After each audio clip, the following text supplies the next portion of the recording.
Good evening, welcome back. स्वागत है आपका एक बार फिर से हमारे चैनल के ऊपर। हमारा वर्ण टॉपिक चल रहा था। क्या चल रहा था? वर्ण पढ़ रहे थे हम। वर्ण में हम शुरू कर रहे थे स्वर के भेद।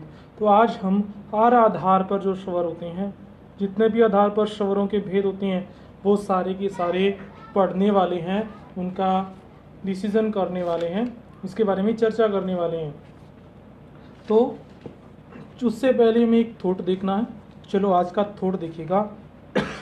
अज्ञात जी का है कि हर आदमी कहता है कि मैं अच्छा हूँ, लेकिन लोग क्या मानते हैं, यह महत्वपूर्ण है। कि हर इंसान अपने आप में सबसे अच्छा बेस्ट होता है, लेकिन उसके बारे में लोग क्या कहते हैं, ये सबसे बड़ी बात होती है, सबसे बड़ी बातें मानी जाती है। वही इंसान क्या होता है, महत्वपूर्ण होता है, या कहूँ बेस्ट होता है, जिसके बारे में लोग जाने। खुद तो चाहे कितना ही बड़ा हो, लेकिन उसके बारे में अन्य इंसान क्या कहते हैं, उस पर इंसान का पता चलता है। तो चलो शुरू करते हैं हम स्वर के भेद। स्वरों के भेद में पहला स्थान लिया है उच्चारण में लगने वाले समय। क्या है? टाइम जो लगेगा, समय जो लगेगा, उस आधार पर हमने स्वरों के भेद बांटने शुरू किए हैं। तो उच्चारण समय में जो बोलते हैं हम, उच्चारण होता है बोलना। क्या होता है? बोलना। जब हम बोलते हैं, जिन स्वरों को बोलते हैं, तो उसमें किस तरह का टाइमिंग है, या कहूँ कितना समय लगता है, उस आधार पर हमने स्वरों के भेद बांटे हैं। जिसमें पहला ह्रस्व स्वर, दूसरा है दीर्घ स्वर। ह्रस्व का अर्थ होता है कम या छोटा। ह्रस्व का अर्थ क्या होता है? कम होता है या छोटा। और दीर्घ का क्या होता है? बड़ा या ज्यादा। बड़ा या ज्यादा। अब जो स्वरों के उच्चारण में हमें कम समय लगे, क्या लगे? कम समय। किसके उच्चारण में? स्वर के उच्चारण में, वर्ण के उच्चारण में नहीं, स्वर के उच्चारण में, जिसमें क्या लगे? कम समय लगे। क्या लगे? कम समय। अब उसी कम समय के कारण इन्हें ह्रस्व बोला गया है। इसके उच्चारण में क्या लग रहा है? टाइमिंग कम लग रहा है, समय कम लग रहा है, तभी ये क्या है? ह्रस्व स्वर है। लेकिन जिन स्वरों के उच्चारण में जो ह्रस्व स्वर है, उनसे थोड़ा ज्यादा, मतलब ज्यादा नहीं, थोड़ा ज्यादा लगे, थोड़ा ज्यादा लगे, या दो गुना, या दो गुना लगे। कि जिन स्वरों के उच्चारण में ह्रस्व स्वर से ज्यादा समय लगे, वो क्या होंगे? दीर्घ स्वर होंगे। अब ह्रस्व स्वर की बात करें, ह्रस्व स्वरों की संख्या की बात करें तो ये कितनी है? 4 हैं। लेकिन दीर्घ स्वरों की बात करें तो दीर्घ स्वर हमारे कितने हैं? 7 हैं। और कुल स्वर मैंने बताए थे कितने होते हैं? 11 होते हैं। 11 स्वरों के भेद हमने 2 बांटे हैं। लेकिन मैंने ये भी बताया था कि संस्कृत में 3 भेद होते हैं।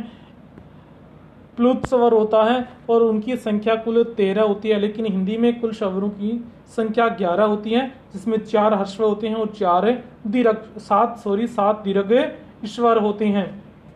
तो देखिएगा ह्रस्व स्वर कौन कौन से हैं। ह्रस्व स्वर ए, इसके बाद छोटी ई, छोटा उ और ऋषि। ये 4 जो स्वर हैं ये 4 जो स्वर हैं, ये क्या हैं? ये आपके ह्रस्व स्वर हैं। और बाकी जो 7 बच जाते हैं, जैसे ए का आ बच गया, क्या हो गया? आ। बड़ी ई, बड़ा उ, फिर ए, आई, ओ, औ। ये क्या है? सारे ह्रस्व स्वर न होकर क्या हैं? दीर्घ स्वर हैं। क्या हैं? ये सारे दीर्घ स्वर हैं। तो दीर्घ स्वरों की संख्या कितनी है? 7 है। ये किस आधार पे थे? याद रखना, ये हमारे उच्चारण में लगने वाले समय, जो टाइमिंग था, उस आधार पर अपने स्वरों के भेद बांटे हैं। तो नेक्स्ट की तरफ चलते हैं। जैसे हम पढ़ते हैं कि जिन स्वरों के उच्चारण में बहुत कम समय लगता है, वे ह्रस्व स्वर कहलाते हैं। जैसे ए, ई, उ, और एक ऋषि और है इसके अंदर, शायद टाइपिंग में छूट गई। तो ऋषि, ये 4 स्वर हैं। कितने हैं? 4 स्वर हैं जो ह्रस्व स्वर कहलाते हैं। अब दीर्घ स्वर, दीर्घ स्वर जिसके उच्चारण में ह्रस्व स्वरों से अधिक समय लगता है, दीर्घ स्वर कहलाते हैं। क्या है? मैंने बताया था कि ह्रस्व स्वर जो हैं, ह्रस्व स्वर जो हैं, उनसे क्या लग रहा है? अधिक समय लग रहा है, ज्यादा समय लग रहा है, इसीलिए वो क्या है, दीर्घ स्वर है। और दीर्घ का अर्थ ही क्या होता है, दीर्घ का अर्थ ही बड़ा होता है। क्या होता है, बड़ा। जैसे इसमें कुछ लिखे हुए हैं, एग्जाम्पल सारे नहीं लिखे हुए क्योंकि मैंने लिखा दिए थे, लेकिन एक बार फिर से बता देता हूं।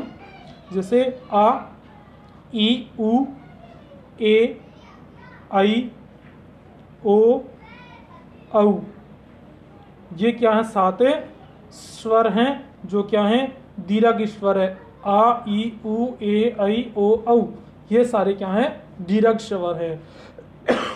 चलो अगला देखते हैं, जीभ के उपयोग के आधार पर। मतलब हम स्वर बोलते हैं, क्या करते हैं, स्वर जब बोलते हैं तो उसमें स्वरों के बोलने में जो जिह्वा है हमारी, जीभ सहयोग करती है। क्या करती है, जीभ सहयोग करती है। अब किसकी जीभ जो हमारी है एक आकृति के रूप में होती है, इस तरीके से जैसे ये आकृति है, तो इसमें कौन सा भाग हम स्वर के उच्चारण में काम ले रहे हैं, वो ही क्या होती है, जिह्वा की उपयोगिता के आधार पर। जैसे मैं एग्जाम्पल के रूप में बात करूं कि यहां से जैसे एक कोई झोंपड़ी है यहां से, और यहां से 3 बच्चों को रन करना है, फर्स्ट, सेकंड और थर्ड। 3 बच्चों को रन करना और यहां तक पहुंचना है, मतलब ये इसका रास्ता तय करना है इन तीनों बच्चों को। तो देखिएगा तीनों बच्चों की जो रेसिंग है, मतलब दौड़ जो है वो समान नहीं होती। एक बच्चा तो क्या करेगा, दौड़कर तुरंत पहुंच जाएगा, और एक बच्चा क्या करेगा, बीच में ही रह जाएगा, और एक तो ऐसा होगा जो दौड़ना ही नहीं चाहेगा क्योंकि उसे पता चल जाता है कि हम जीतने वाले नहीं हैं, तो वो दौड़ना ही नहीं चाहेगा। तो उसी तरीके से ये जीव है, क्या है कि ये तो क्या है, जो पहले दौड़ कर आया वो तो अग्र हो गया, क्या हो गया, अग्र। जो बीच में रह गया वो हो गया मध्य, और जिसने जो दौड़ने का काम ही नहीं किया वो क्या हो गया, पश्य हो गया। क्या हो गया, पश्य, मतलब पीछे का। तो ये इसी आधार पर है कि जब जिह्वा से स्वर हम बोलते हैं, स्वरों का जब हम उच्चारण करते हैं, तो उस समय जो स्वर जिह्वा के आगे वाले हिस्से से, जैसे जिह्वा यहां से उच्चारित होते हैं वो तो क्या अग्र स्वर कहलाते हैं, और जो स्वर मध्य से उच्चारित होती है वो मध्य स्वर कहलाते हैं, और जो स्वर अंत से यहां से उच्चारित होती हैं वो क्या कहलाते हैं, पश्य स्वर कहलाते हैं। तो देखिएगा जिसके उच्चारण में जीभ का अगला भाग कार्य करे, मतलब जीभ का आगे वाला जो हिस्सा है, ये हिस्सा ये काम करता है उच्चारण करने में, तब वो क्या है, अग्र भाग कहलाता है, जिसके उच्चारण में क्या है, इसका सहयोग होता है। इसके उच्चारण में बोलने वाले स्वर कौन कौन से आते हैं, देखिएगा मैं बता देता हूं। ई आता है, बड़ ई, ए और आई, ये 4 स्वर आते हैं इसके अंदर। कौन से, अग्र भाग में ई, ए, आई, ये 4 आते हैं इसके अंदर। नेक्स्ट देखिएगा, जैसे ये लिखे हुए हैं। इसके बाद मध्य, जिसके उच्चारण में जीव का मध्य भाग कार्य करे, मतलब बीच का भाग। जैसे ये जिह्वा है हमारी, तो इसके बीच का जो भाग है, बीच का जो भाग है, ये वाला भाग, ये जब कार्य करता है, अब जब ये कार्य कर रहा है और उसके उच्चारण में जो काम में लिया जा रहा है वो क्या है, आपका मध्य स्वर कहलाता है। और वो क्या है, सिर्फ एक ही आता है इसके अंदर, ए। क्या आता है, ए।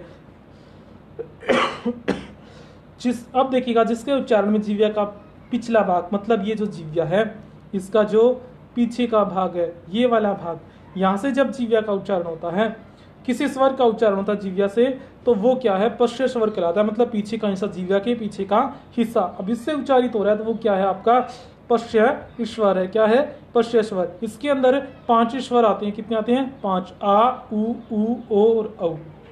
आ,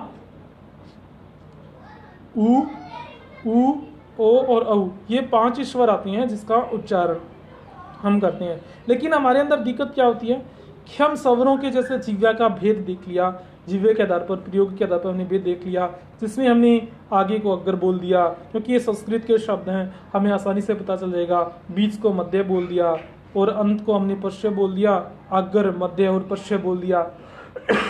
लेकिन इनमें स्वर में कौन कौन से स्वर आते हैं इसका स्थान हम निर्धारित नहीं कर पाते हैं। चलो तो मैं निर्धारित करना आपको बता देता हूं पीछे जाकर स्लाइड में। जैसे ये स्वर है, अब देखिएगा हमने 3 स्वरों के भेद बांटे हैं जीव की उपयोगिता के आधार पर। हमें इनका परिभाषा तो आसानी से याद हो जाती है, लेकिन कौन सा स्वर किस कैटेगरी में रखें, कौन से में रखें, अग्र में रखें, मध्य में रखें या पश्चिम में रखें, इस कारण हमें उसकी पहचान नहीं कर पाते हैं। तो चलो मैं आज एक छोटी सी बात बता देता हूं जिससे आप इसकी पहचान कर सकते हैं। जैसे मैं बात करूं, आप सबसे पहले जो स्वर है वो याद कीजिएगा। जैसे लिख रहा हूं ए, आ, ई, ऊ, बड़ा ऊ, ए, आई,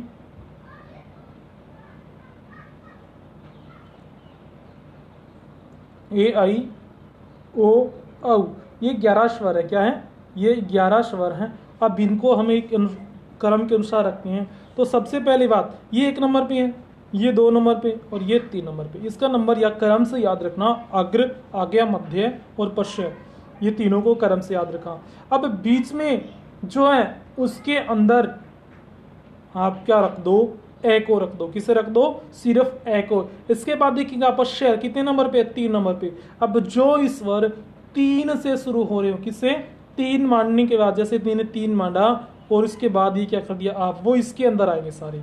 जैसे ए को हमने यहाँ रखा और बाकी जिससे 3 से लिखे जाने वाले, 3 से लिखे जाने वाले, 3 डिजिट से लिखे जाने वाले सारे के सारे स्वर किस में आते हैं? पश्चिम में आते हैं, सिर्फ ए को छोड़कर। जैसे आ लिखा, फिर 3 ऊ से लिखा जाता है, फिर बड़ा ऊ भी 3 से लिखा जाता है और ओ भी 3 से लिखा जाता है और औ भी 3 से लिखा जाता है। मतलब ये तीनों 5 स्वर किससे लिखे जा रहे हैं? 3 से लिखे जा रहे हैं, इसीलिए क्या ये पश्चिम स्वर है। अब बचे हुए स्वर जो बच गए, जैसे ए इधर आ गया, आ इधर आ गया, अब बच गया ई, ए और आई।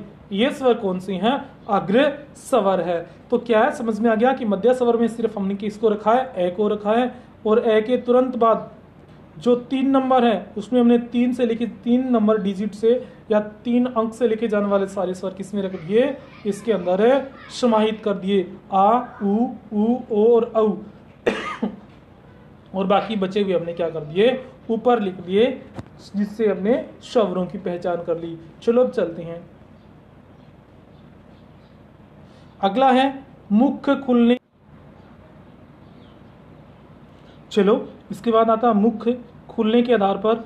इनको हम नेक्स्ट वीडियो में पढ़ने वाले हैं, क्योंकि वीडियो बहुत ज़्यादा बड़ी हो जाएगी, इसलिए मैं इसके 2 पार्ट कर देता हूँ, 2 भाग कर देता हूँ। और अगले पार्ट में हम अन्य स्वरों के बारे में चर्चा करेंगे। एक तो रह गया मुख खुलने के आधार पर, और एक होठों की आकृति के आधार पर, और एक अनुनासिकता के आधार पर हमने स्वरों के भेद भी बांटने हैं। इसे हम पढ़ने वाले हैं नेक्स्ट वीडियो के अंदर। तो तब तक के लिए आपको धन्यवाद।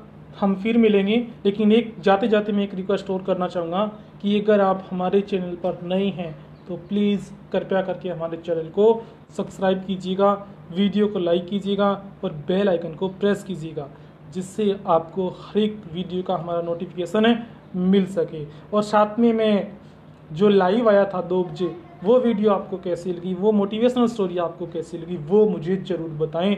और आशा करता हूं मैं आगे ही इसी तरीके से धीरे धीरे प्रत्येक विषय को लाइव आकर पढ़ाने की कोशिश करूंगा।